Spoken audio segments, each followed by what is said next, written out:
This is the death tribe of Indonesia. People who dig up their dead loved ones, dress them in new clothing, feed them, and even play with them.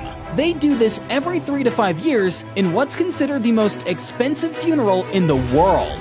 For the Torajans, the dead are still very much a part of their family, to the point where they even keep them in their home.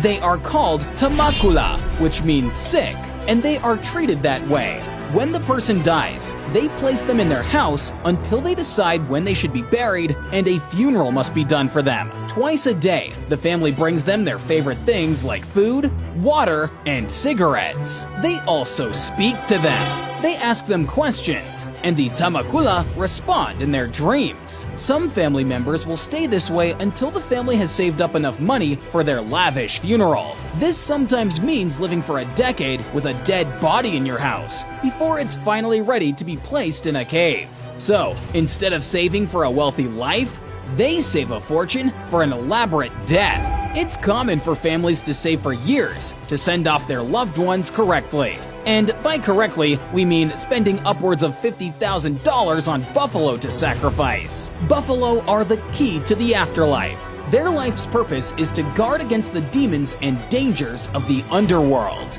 They're so important that there's even an entire sacrificial buffalo market, with the most prized buffaloes being the ones with white marks on their skin, as it's believed they emit light as they travel through the darkness of the afterlife. The more buffaloes sacrificed, the faster your soul gets to Puya, their heaven, so the soul may finally rest. The sick are then shaken and spun to wake them up from their sleep in a festival known as Ma Nene, the Walking Dead Festival. Giant family reunions where the living and dead come together again to pay respect to ancestors. Despite the bodies having been deceased for years, they become overwhelmed with emotion as they know it's time to say goodbye. Afterwards, the bodies are placed in a cliff grave with their ancestors, believing that caves protect the dead and tree graves give deceased babies a second chance at life. In their beliefs, those babies go back to their mothers. These wooden coffins are called tau-tau, and they depict those who have been put to rest in the cave, which is a luxury for royalty. It's like the Hall of Fame for the Torajan people.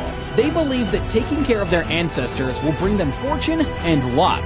After death, every single body is subject to decomposition, and that's why Manene exists, to care for your family, which is why every 3 to 5 years, they open the tomb, get the corpse out, dress it up in new clothes, feed them, talk to them, and take pictures with them. It's a day of joy for the whole family. Death doesn't have to be something we're afraid of.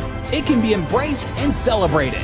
And while the Torajans have a unique view on death, their rituals are just another way of filling our hearts with love when all we feel is pain.